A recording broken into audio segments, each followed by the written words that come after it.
শবে বারাত সম্পর্কে একটি গজল। এই সামনে শবে বারাত আসছে, আমরা অনেকজনা মানি অনেকজনা মানি না, এক একজনের চিন্তাধারা এক একজনের নিয়ম আকিদা এক একজনের আলাদা আলাদা, অনেকজনা করেই মানায় অনেকজনা মানায় না।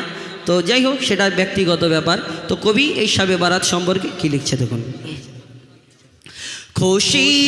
খুশির বরাত মহান রাত লাইলাতুল বারাত, খুশির বরাত মহান রাত লাইলাতুল বারাত। এই রাতে মুমিন করো জেগে হর দমে ইবাদত, এই রাতে মুমিন করো জেগে হর দমে ইবাদত। খুশির বরাত মহান রাত লাইলাতুল বারাত, খুশির বরাত মহান রাত লাইলাতুল বারাত। এই রাতে মুমিন করো জেগে हर दम इबादत, ए रात मोमिन करो जेगे हर दम इबादत। মনের যত পাপ তুমি ঝেড়ে ফেলো আজ, খোদার জিকির চিন্তা ফিকির পড়ো নফল নামাজ। অগণিত পাপ তোমার হবে কত ক্ষমা, আমল নামায় হবে তোমার নেক আমল জমা। হাজার রাতের চেয়ে উত্তম বানালো এই রাত, হাজার রাতের চেয়ে উত্তম বানালো এই রাত। এই রাতে মুমিন করো জেগে হর দমে ইবাদত, এই রাতে মুমিন করো জেগে হর দমে ইবাদত।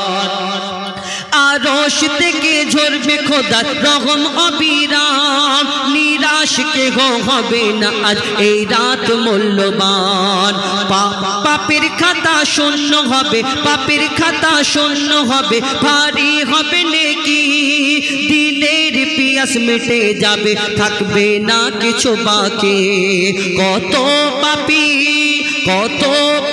পাবে মাফি, কত পাপী পাবে মাফি, মিটবে মনের চাহাত। কত পাপী পাবে মাফি, মিটবে মনের চাহাত।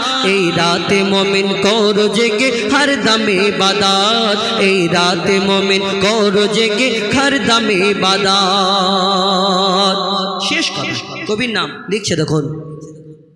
বরকতময় শ্রেষ্ঠ এ রাত ফজিলতপূর্ণ, খোদার দেনে যে কাটাবে রাত সে হবে ধন্য। দিলের ক্লান্তি ঝেড়ে ফেলে দূর করো বিদেশ, মসজিদের দিকে হও ধাবিত হেলায় রাত করো না শেষ। মজিবুল আলম করে যা কদর এ যে মহান রাত, মজিবুল আলম করো এ রাত, মজিবুল আলম করো কদর এ যে মহান রাত। এই রাতে মুমিন করো জেগে হর দমে ইবাদত, এই রাতে মুমিন করো জেগে হর দমে ইবাদত, এই রাতে মুমিন করো জেগে হর দমে ইবাদত। আমার ইউটিউবার ভাইদের জন্য এটা শোনালাম। এখন রমজান মাস সম্পর্কে